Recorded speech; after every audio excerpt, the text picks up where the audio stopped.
уақытсыз сөйлейміз.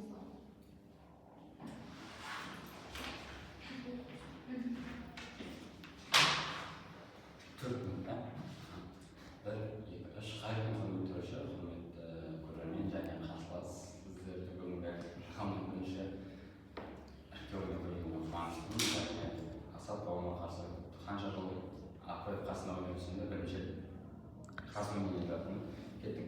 Бұл палата климаттық дағдарысты тоқтату үшін мемлекеттердегі халық санының қатаң емін енгізуді қолдайды. Біріншіден, климаттық дағдарыс деген не екенін түсіну керек және оның себептері не екенін түсіну керек. Біріншіден, климаттық дағдарыс дегеніміз бізде ауа жалпы өмір сүруге арналған жағдайлардың нашарлауы. Бұл қандай? Қуаңшылық болуы, судың жетпеуі, ашылық болуы мүмкін, кейбір жерлерде шектен тыс көп жауын-шашынның болуы, кейбір жерлерде шектен аз жауын-шашынның болуы, аптап ыстық, қыстың өте қатты суық болуы кейбір аймақтарда, немесе кейбір аймақтарда қыстың мүлдем болмауы және жазда аптап ыстық болуы. Осындай күрттен әдеттегі нормадан тыс ауа райының өзгеруі бізде климаттық дағдарыс қазіргі таңда жаһандық жылынудың әсерінен болып жатыр. Яғни бұның қандай кері салдарлары бар. Біріншіден, климаттық дағдарысты тоқтату үшін климаттық дағдарыс бізге өте қарапайым логикада дейміз. Бұл қандай логика? Климаттық дағдарыстың кесірінен бізде өмір сүруге арналған жағдайлар нашарлайды. Өмір сүруге арналған жағдай нашарлайды қалай? Егін егуге жағдай болмайды, мал өсіруге жағдай болмайды, қарапайым жылуға деген қажеттілік көбейеді. Яғни адамның тұрмыстық жағдайлары нашарлайды, потому что ауа райы климат нашарлайды. Енді ол климат нашарлағаннан не болады?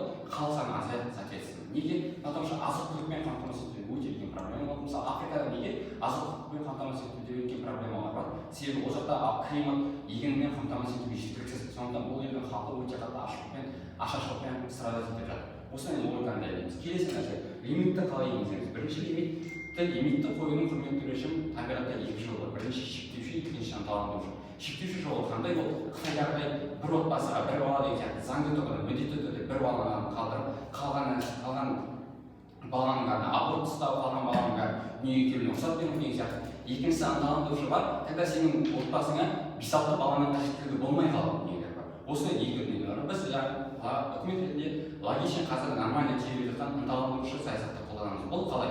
Мысалы, Бангладеш сияқты елде 1970 жылдары бір әйелге 5-6 баламен келетін болды, орташа есеппен. Қазіргі таңда 2020 жылы бұл көрсеткіш өте қатты төмен түсті. Небәрі 2-2,5 балаға дейін түсіп тұр бір әйелге. Бұл қалай жетіп тұр? Әйелдердің қарапайым жолдары бар. Әйелдерге білім беру, әйелдерге жұмыс жасатқызу, әйелдерге құқықтарын кеңейту, яғни қарапайым дәстүрлі қоғамда әйелдер только бала туатын машина ретінде қарастыратын болса, қазіргі таңда олар бізде өздерінің құқысы карьерасын қуатын сондай нормальный азаматтар болып жатыр. Бұл қандай елдерде жүзеге асты?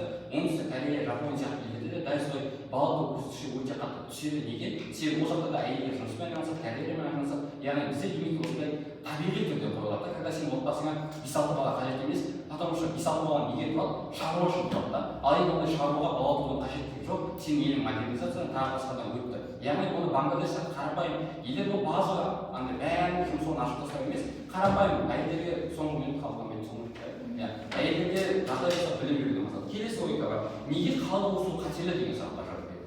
Себебі қазіргі таңда климаттық өзгерістердің 70%-ы құрметті режим именно халық санының өсуіне байланысты. Бізге келсем халық саны аз болса да климатты көп ластырып жатқан елдер бар. Бірақ ол жақта климат ластануы неге болып жатыр? Себебі құрметті режим халық өскен сайын тұтыныс өседі. Халыққа тауарлар қажет бола береді, халыққа өте қатты өндіріс қажет бола береді, халық көптеген көлік транспорт көлемі өсе беретін болады. Яғни осы логиканың кесірінен халыққа шектеу қоймайтын болса, оларға қажет тұтыныс өнімдері қажет болады. Көбірек азық-түлік, көбірек автокөлік, көбірек завод, фабрика қажет болады. Потому что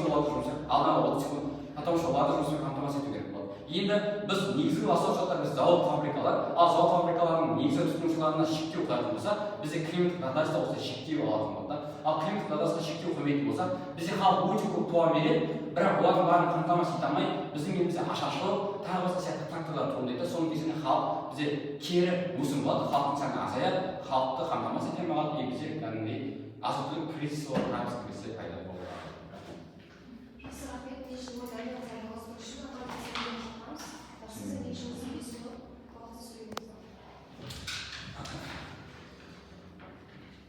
Қазір мен Динарадан кейін сөйлеймін, еще отырып қайтадан сараптамаға шығамын.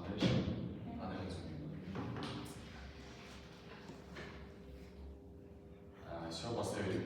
Мен қыздар өте қатты қуаныштымын. Менің ойымша бүгінгі ойында үкімет әлі жоқ. ешқандай сіз биологқа не жазғаныңызды білмеймін, бірақ мына нәрселерді талқылап қойып. Мен екі ғана идеяны қабылдадым. Біріншісі бала санын шектеу арқылы лимитті енгіземіз деген. Бірақ енді не үшін бұл ең күшті шешім екендігін бізге түсіндіру керек үкімет тарапы.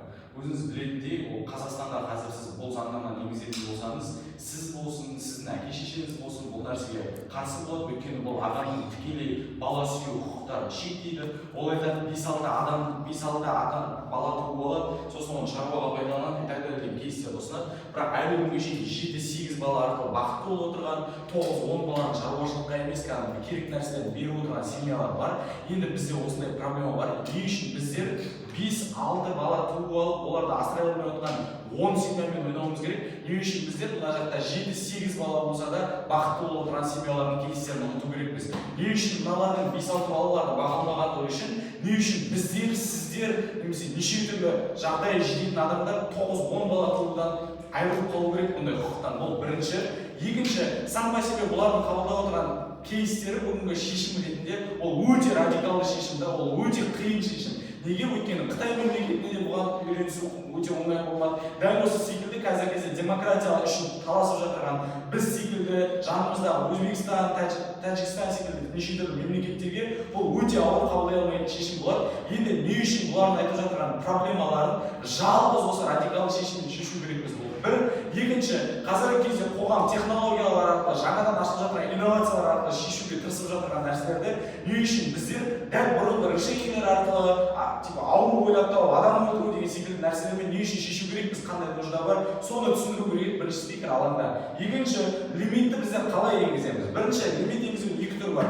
Бұл мемлекетке жалпы адам саны нормасын беру және осы нормадан рейтинг бойынша асырмау ол адамдарды. Екінші, әрбір семьяларға адамның количествосы бойынша шектеулер қою. Түсіндірмей, именно қандай біз шешімді таңдаған кезде ол біз үшін эффективті болады, қандай шешім дұрыс болады. Екіншіден, тұтыну көп дейді. Енді мен түсінбеймін, не үшін тұтыну көп? Окей, мен онымен келісем, бірақ не үшін тұтынуға ұсыныстар көбірек жасау деген шешім бар кезде біздер адамдарға тұтынушылардың санын азайту деген шешімді қабылдап тұру керекпіз. Не үшін біздер олар айтып жатырған жетпейтін товардың количестволарын шығаруға тырыспаймыз? Не үшін біздер завод фабрикаларды көбейтуге тырыспаймыз? Не үшін біздер адам санын шектейміз? Не үшін біздер салық саясатын дұрыс жүргізбейміз? Егер де біздер олардың айтып жатырған проблемаларын, продукттың жетіспеуі деген нәрселерді, по идее, ол логично ойлап қарайтын болсаңыздар, бір ғана мемлекеттің шаруасы емес, бүткіл әлемнің шаруасы да біздің бұны қабылдауымыз. Не үшін біздер бір кейбір мемлекеттердің шаруасы үшін бүткіл әлемге адамдар бойынша жаңа нормалар енгізу керексіз? Түсінбеймін. Мен өзім алаңдашамын. Құрметті достар, климаттық дағдарыс деген өйтіп қиындатудың қажеті жоқ. Бұл адамдардың санының көбеюінің өзі қазіргі кезде климаттық дағдарысты алып келе жатыр. Ол адамды жер шарында адамдардың көбеюі. Екінші, адамдардың өздерінің құқықтық нормаларын білмеуі как раз таки осындай проблемалар тудырып жатыр. Білесіздер, құқықтық дағдарысты кімдер жасайды в основном? Оны сіз жасай алмайсыз, бірақ сіз сияқты миллиондаған, 2 миллиондаған адамдар жасай алады. Бірақ көп количествода транснациональный компаниялар өте ірі, то есть отходтарды тастайтын, теңіздерді ластап жатырған компаниялар көбінесе осындай проблемаларды алып келеді.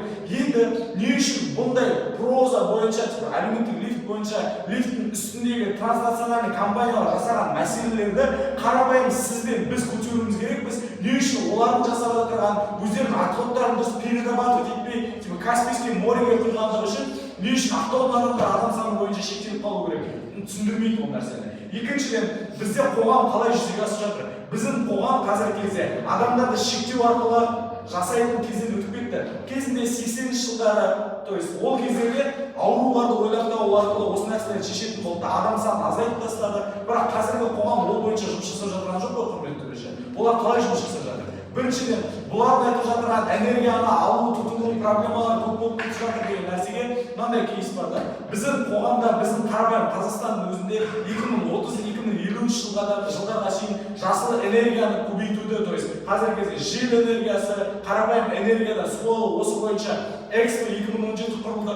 Олардың продукттері бар. Енді біздер не үшін жаңағыдай энергияның жетіспеушілігі үшін адам санын шектеу керекпіз? Когда дамыған мемлекеттер алдын түсіп жатыр. Бұл нәрсені жаңа инновациялар арқылы, технологияларды ойлап табу арқылы шешіп жатырған кезде үлкен сұрақ. Екіншіден, біздер қоғамда белгілі нәрселер болып жатыр, окей, келісем, бірақ Илон Маск шығып бүткіл адамдарды қырып тастау керек, потому что адамдар көбейіп жатыр деп жатқан жоқ қой. Ол Марсқа ұшуды, ол жақпен жұмыс жасауды, осындай неше түрлі жаңа ашылуларға тырысып жатыр. Екінші, менде мынандай екі үлкен сұрақ бар, үкімет алаңда дәлелдемесі жасалады. Біріншіден, бұл нәрсені жүзеге асырған кезде мониторингті қалай жүргіземіз бұл? Бір, екінші, бұл нәрсені жүзеге асырған күннің өзінде де біздер окей қабылдап қойдық бұл нәрсені. Енді бұлардың мемлекеттерінде, бұлардың әлемдерінде, то есть бүткіл әлемдік жаңағы адам құқықтарын сақтайтын ұйымдар бар, біріккен ұлттар ұйымы бар, ОБС ұйымдары бар. Бұл ұйымдардың бұған деген көзқарасы қалай болады, олар оны қалай қабылдайды? Өте үлкен сұрақтар. Менің ойымша, әлемдегі балансты сақтау үшін әлемге дисбаланс нормаларын енгізіп тастау ол өте әділетсіз. Енді әлемге дисбаланс енгізгеннен кейін балансты сақтап отырған ұйымдардың оған көзқарасы қандай болады? Рахмет.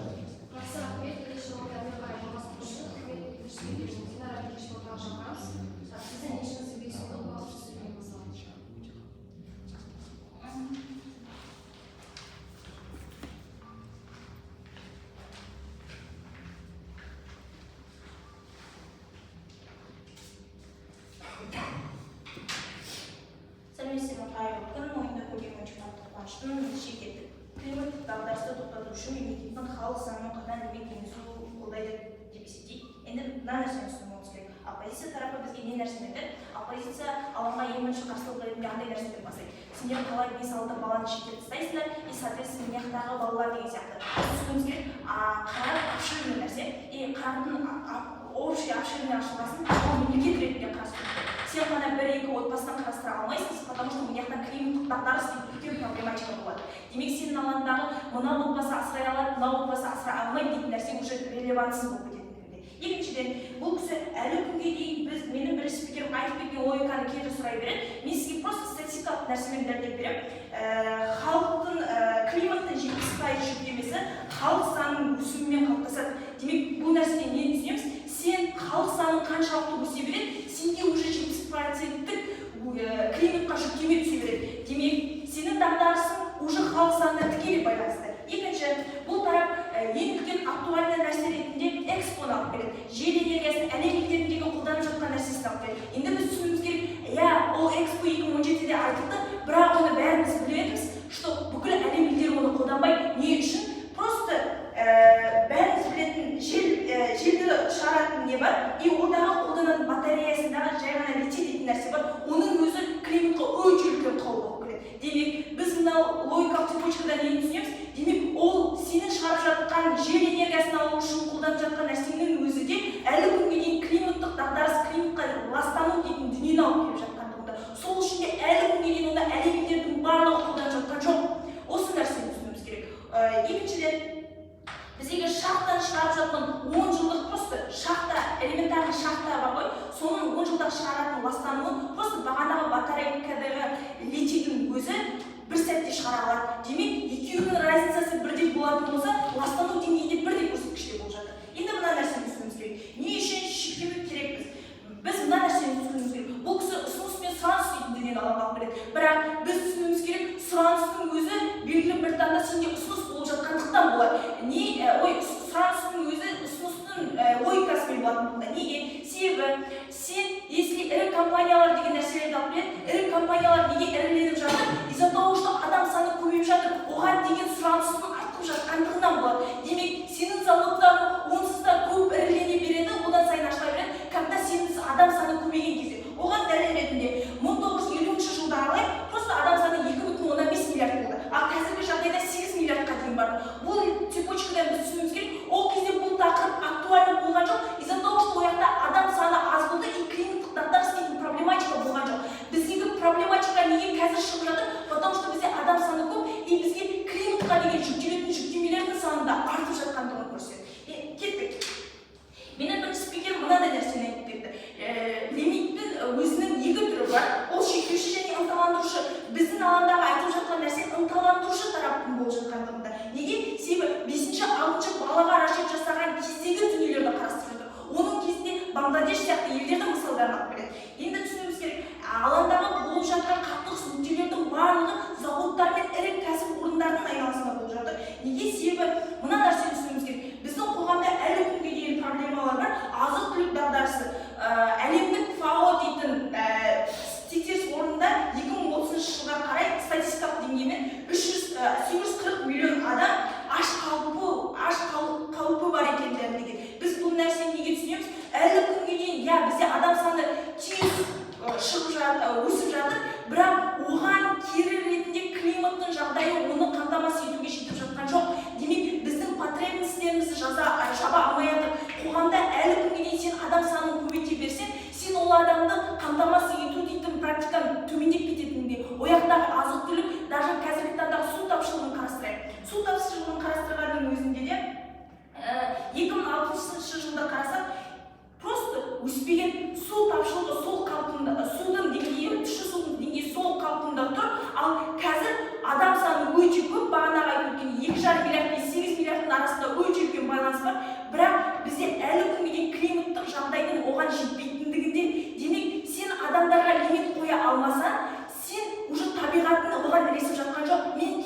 оппозиция тарапы егер де андай нәрсе бізде адам саны көбейгенмен климатты соған ілесіп келе жатыр дейтін позицияны дәлелдей алса мен келісемін. А вот біздің климат адам санының өсуімен бірге дамып жатқан жоқ. Климаттық өсім де, климаттық өзгеріс те керісінше құлдырап жатыр адам санының өсуімен. Алла сүйген қоссаңыз. Енді су тапшылығында айттым. Енді біз мына нәрсені түсінеміз керек. Просто парниктік ауа жұтатын газдың өзі, парниктік газдың өзі 57% просто санының өзі ластануы өте қатты көрсетілген соңғы жылдықта. Именно 8 миллиард адамның қатарына кірген кезде. Енді бұл цепочканың өзі көрсетеді, что біздің қоғамдағы климат адам санымен соответственно бола алмай жатыр.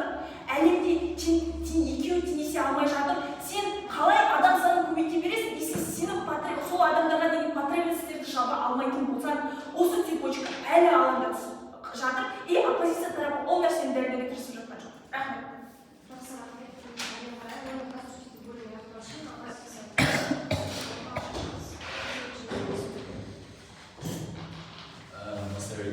Құрметті достар, мен келісемін, ойымда мен вообще лас ойнап отырғанда бұл шықпай айтып жатыр, мен келісемін олардың айтып жатқан проблемаларын.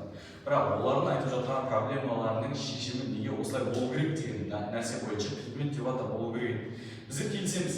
Егер бұлардың айтып дәлелдеп жатқан нәрселерді мен қазір келісемін десем, болды олар ұтып кетпейді ғой мені. Проблемаларды сіз де білесіз, оны артта отырған Мерихан да біледі. Любой адам бұл проблемаларды біледі, мен сұрақ, не үшін біз бұл проблемаларды дәл осылай шешу керекпіз? По идее, мен бірінші спикер четко айтып кетті негізі. Былай да, біздерде ондай проблемалар туындап жатыр, оны шешу үшін неге енді біздер дәл осы шешім жолдарын көрсету керекпіз? Енді мен альтернативный нәрсені дәлелдеймін. Егер де біздер дәл осылардың кейсін қабылдайтын болсақ, қандай мәселелер болуы мүмкін? Тап солай сақталатын болсақ, идеяны дәлелдемей. Біріншіден, еңбек нарығында өте үлкен дисбаланстар болуы мүмкін. Неге? Өйткені еңбек нарығында енді көбінесе жастардың емес үлкен адамдардың количествосы, то есть демографиялық қартаю деген нәрсе экономикадағы болып кету мәселесі өте жоғары.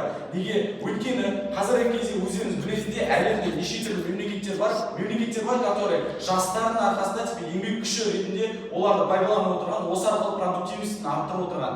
Енді бұндай мемлекеттер үшін еңбек нарығының төмендеп кету қаупі өте жоғары. Не үшін? Өйткені сіздер балаларды шектеп тастайтын болсаңыздар, олардың екінші варианты тек үлкен адамдарды ғана еңбек күші ретінде пайдалана аласыздар. Бұл да кейбір мемлекеттер үшін өте үлкен мәселе. Екінші, әлемде демография қартаю мәселелері көп болып кетуі мүмкін.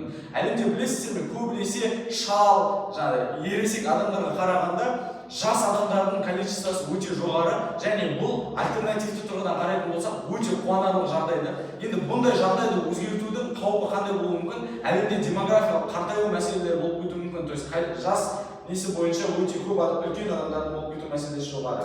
Енді мен мына нәрселермен келісемін. Барлық әлемдер жасыл энергияны қолданбайды деген нәрсемен келісе алмаймын. Неге?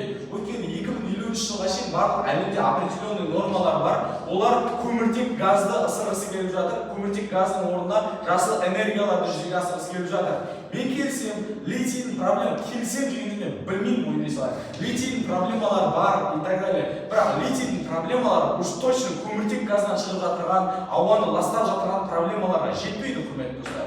Осы ішінде біздер айтып жатырмыз. Көміртек газдан біздер қиналып келдік 100 жыл бойы, енді литийге көшіп жатырмыз. Дәл осылай литийден кейін тағы бір оны шешу жеңіл жолдарын табуға болады. Бұның өзі дәлел, бұл мәселені басқаша шешуге болатындығына. Енді неге біздер адам санын шектеу арқылы шешу керекпіз бұл нәрсені? Өте үлкен сұрақ болады. Екіншіден, қазір айтады ғой, статистика жоқ бұдан сөзінде. Барлық әлем қолданбайды. Құрметті достар, бүткіл әлем елдерінің алдында Қытай мемлекеттері ең алдыңғы қатарларда алады, және именно осылай жасыл энергияны пайдалану бойынша.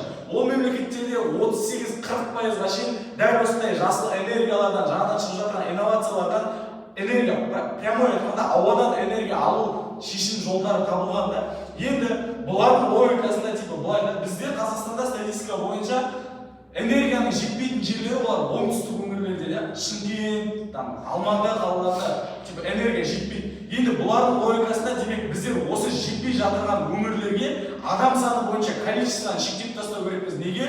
Өйткені ол жақта адам количествосы көп болған үшін энергия жетпей жатыр деген логиканы дәлелдегісі келеді.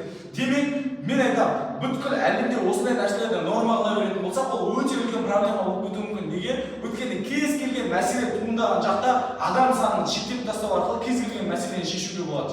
Зейнетақы қорында проблема болса, шал кемпірлерді шектеп тастауға болады, ол арқылы да шешіп тастауға болады. Не үшін? Бұлардың кейсіндегідей адамдарды өлтіре салу, олардың туу құқығынан айыра салу кез келген проблеманың решениесі. Екінші нәрсе бойынша су тапшылығы бар кейбір мемлекеттерде. Мен келісемін. Енді Африкада су тапшылығы бойынша патолог тұрған мемлекетті. Енді бұл жақта су тапшылығы болған үшін бүткіл әлем енді Африкада адам саны аз болу керек деген нормаларды қабылдап жатыр ма? Жоқ. Бүткіл әлем Африкаға теңізден суды алып келу, оларды ішуге жарамды ету деген инновациялық технологиялар шығарып отыр. Бүткіл әлем оларға су құбырларын, дрондар, құбырлар арқылы жіберу деген мәселелерді шешуге тырысып жатыр.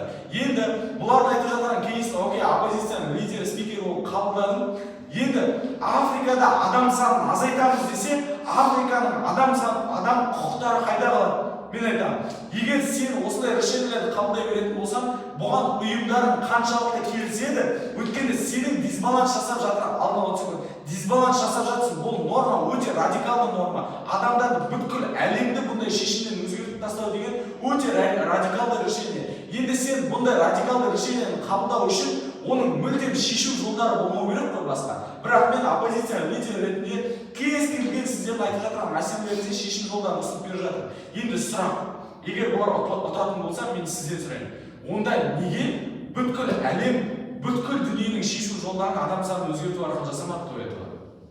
Келесі нәрсе бойынша ойында мен дәлелдей білемін.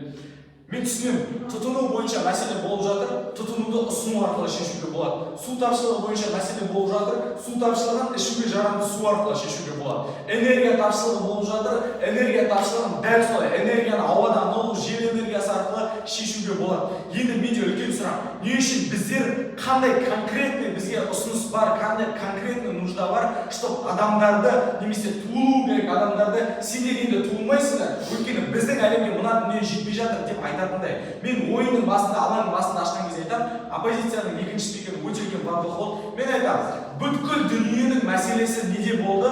Бүткіл әлемде сіз бен сізден туындап жатқан қатты бір зардаптар жоқ. Транснациональный компанияларда өте үлкен мәселелер туындап жатыр.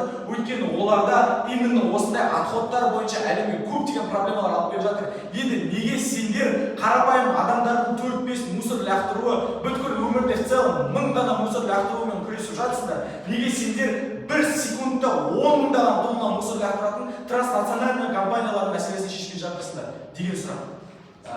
Енді сараптама жасай берейік сразу.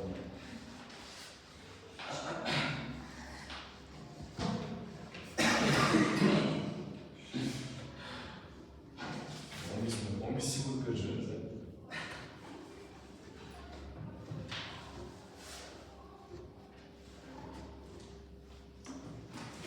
Жасай берейік. Не үшін бүгінгі ойында үкімет ұтылады? По идее, оны сіз де біліп тұрсыз деп ойлаймын, дәлелдеуге тырысып көрейін. Не үшін үкімет ұтылады бүгінгі ойында? Біріншіден, қазір мен жасайтын сараптама уж точно менің спикерлік балым үшін ғана болады, жеңіс үшін емес. Өйткені жеңіс, мен ойлаймын, уже оппозиция тарапынан не үшін? Біріншіден, құрметті достар, үкімет тарапы бізге осындай планетарда алаң ашқан кезде адамдарды туу құқығынан шектеп тастау, немесе адамдарды өлтіру өте үлкен радикалды шешімді. Бұл радикалды шешімге жету үшін үкімет дәлелдеу керек. Бізде осы нәрсені шешуден мүлдем басқа қауіп жоқ.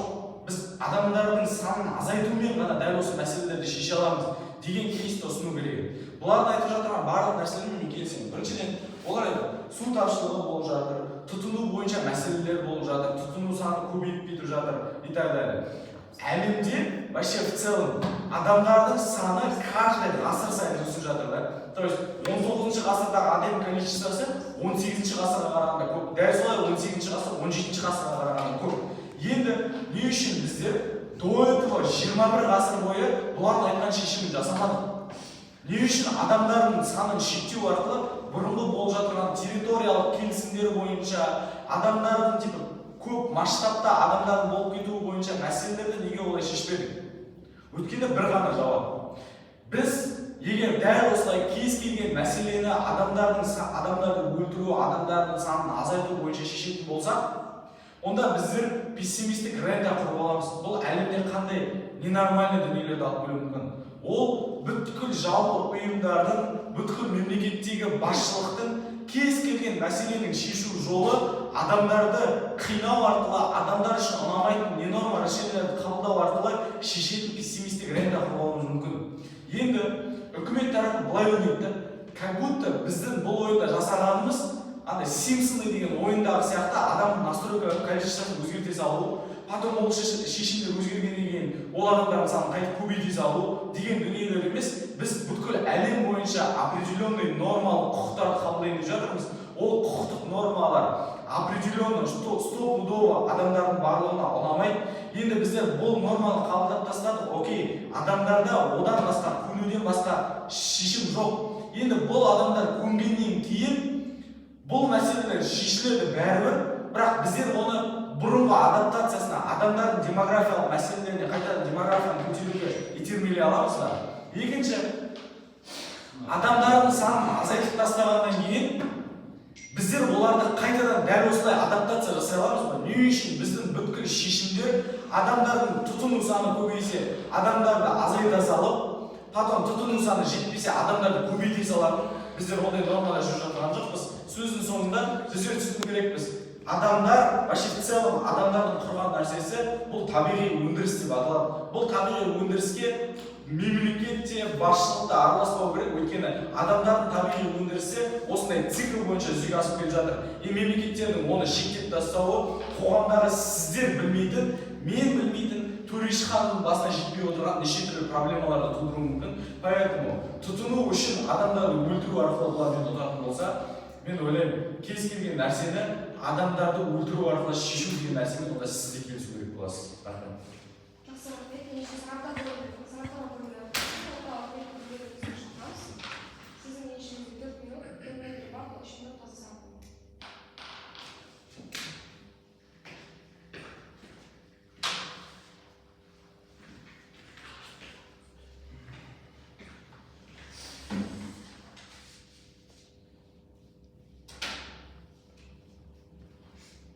Келесі қайғыра болады.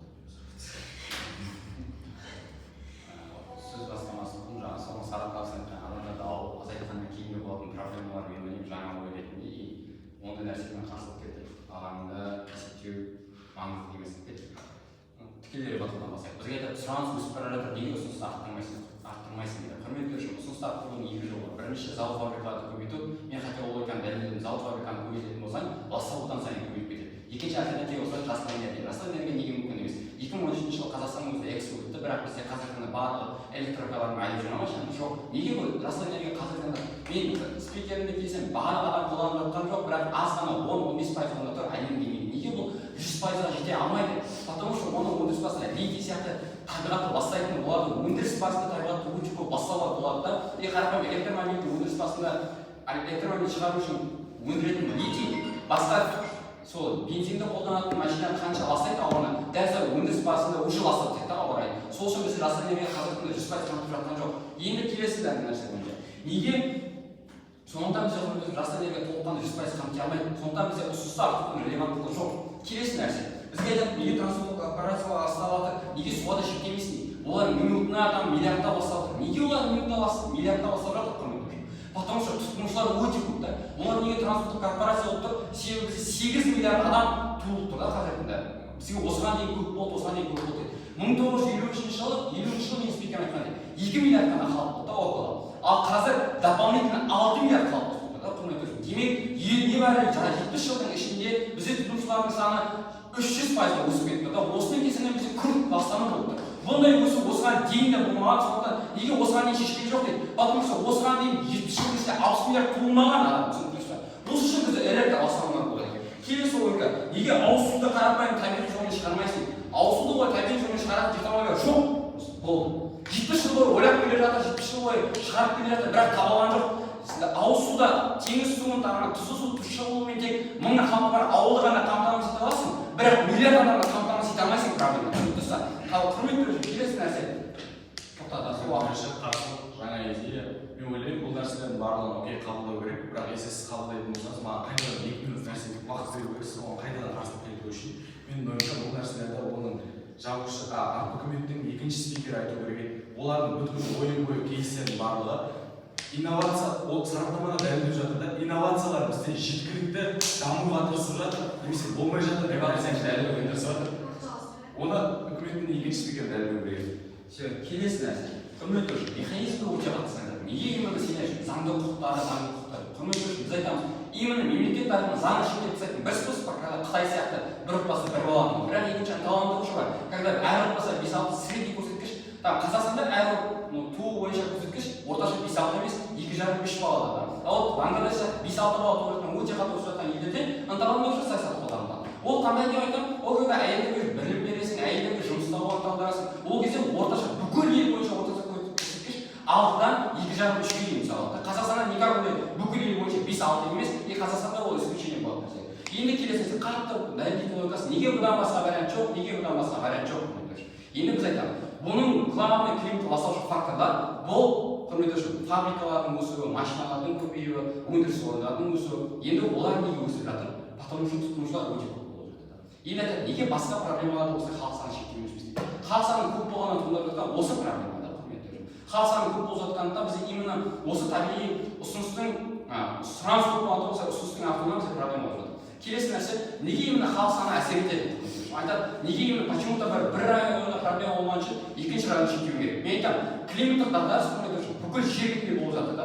Бір ғана Қытайда халық саны көп болғанымен оның әсері Қазақстанға да әсер етіп жатыр. Неге? Потому что мен айтамын, бір өңірде су жетпейді, бір өңірде су ешкім көп, бір өңірде ауа райы ешкім салқын, бір өңірде ауа райы ешкім ыстық. Бұның барлығы бір ғана причина климаттық дағдарыстан болып жатыр да. Ол әр районда әртүрлі проблема етіледі құрметті үшін. Сондықтан бұл логикада құрметті үшін именно келсем халық саны Қытай, Үндістан, Африка сияқты елдерде өсіп жатқанша, бірақ оның әсері Қазақстанға да тиіп жатыр, Еуропаға да, ақш-қа да, Америкаға да барлық елге тиіп жатыр. Потому что ол жан-жақты құрметті үшін. Енді келесі логика. Неге бұл орайда бізге қарапайым механизм, неге именно бұдан басқа айтқымыз жоқ құрметті үшін? Потому что біз айтамыз, главный өндіріс орындары инновация қанша дамып бергенімен бұндай көп өсу ешқашан осыған дейін болған жоқ. Именно негізгі сұраныста туындап проблеманы сұранысты табиғи жолмен шектеу арқылы шектей алатын болсақ, сол кезде ғана бізде нәтиже болады. Ал олар азайтқаннан кейінгі болатын проблема ол уже басқа ойын қарар. Жақсы рахмет, ойын айтылды. Ойын